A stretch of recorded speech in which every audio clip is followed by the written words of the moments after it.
کم سړی باندې چې قرباني واجب ده نو چې کله د ذل حجې میاشت شروع شي دغه لس ورځې اولنۍ لس ورځې نو حدیث مبارک کې راځي نبی علیہ السلام فرمایي من اراده ان یضحی منکم څوک چې د تاسو نه د قربانۍ اراده لري مثلا قرباني به واجب ده فلا یاخذ من شعره واظفاره شیئا نو خپل وخته به هم نه کټ کوي خپل نوکان به هم نه کټ کوي څوک چې قرباني کوي چا باندې قرباني واجب ده نو د ذل حجې میاشت کله شروع شي دا ذی قاعده ده 15 تاریخ ته اسلامي لا ورځ پاکستان او چې مسله دا اول نه زدي نو دا بخپل د سر وخته هم نالي نه نور سنت نه نوکان نه د نوم نخکت خپل وخته اس پنالي وجه صدا علما یو وجه دا بیانې چې په دغه ورځو کې حاجیان صاحبان اغوی ته حکم دی چې خپل وخته بناله د احرام په حالت کې خپل نوکان بناخله خوشبو عطر وغیرہ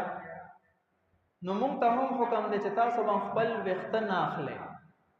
خپل نوکان بناخله د نوم نخکت خپل وخته بناخله چې د هغه خلکو سره مشابهت پیدا شي او باغی باندې چې الله کم انوارات نازلې کم برکات نازلې چې داغي په برکت سره په ټول امت مسلمه باندې هم دغه برکات نازل شي یو وجه دا بیانې دویمه وجه چې کومه صحیح او راجحه وجه ده او تاسو غوړو کې ابراهیم علیه السلام ته حکم وشو چې خپل بچي ذبح کړه دا د جام قرباني و او بیا رستو په فدیه کې ګډ رااله نو د جام قرباني دا نو چې کله د جان په عوض کې حیوان حکم وشو نو چې تا د کله نه حیوان واغستو نو د حیوان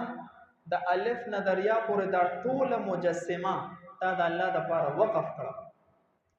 او دغه خرید نه پس ستا دا اصل کې د ځان قرباني مخوتا حیوان واغستو نو تب هم ځان نه پاکه حاجیانو تم دغه ورځو کې حکم داده چې ډیر زیات وخته مخته بناخله سرونه تیلونه میلونه بنور کې خړ پړ بغرځي ولدا یو عاشقانه عبادت دی زې په ځای کله په مینا کې الله ته جاړي کله په مزدلفه کې الله ته جاړي کله په بیت الله شریف کې کله په صفا مروه کې کله په یو عبادت کله بل عبادت او الله ته جاړي خپل ګناهونه په معاف کوي یو عاشقانه عبادت دی نو د دې وجنا چې د حیوان یو سیز استعمال په خپل استعمال کې نشه راوستي مثلا پیدي وسره حیوان دی واغسو تنونه د پيو نډکتی دا په خپل استعمال کې نه راولي اول به تی وباسه نه کو دی وستل بیا به صدقه کې تب خپل استعمال کې نه راولي د کشان د قربانې سروي دی واغستو په دې باندې بسواری نه کې فائدہ به نه اخلي د قربانې سروي دی واغستو د بهترین کفالت او د خوراک سکاک تنظیم د خپلې چې کم د خدمت هغه اسباب دی هغه ته مهیا کړه بده باندې کامل اجر ملاويږي نو چې کله تا حیوان واغستو د دک وخت نه مته د خپل جسم یو وخته هم ناله چې د حاجیانو سره بده کې هم مشابه راشي چې خړ پړ ګرځي او الله تعالی چې الله ستا پر راکړې مال کې زما جان قربانې د پاره پکارو ځکه زه انتهایی ګناهګار یم او تا په ما باندې رحم وکړو چې زما په بدل کې د حیوان حکم وکړو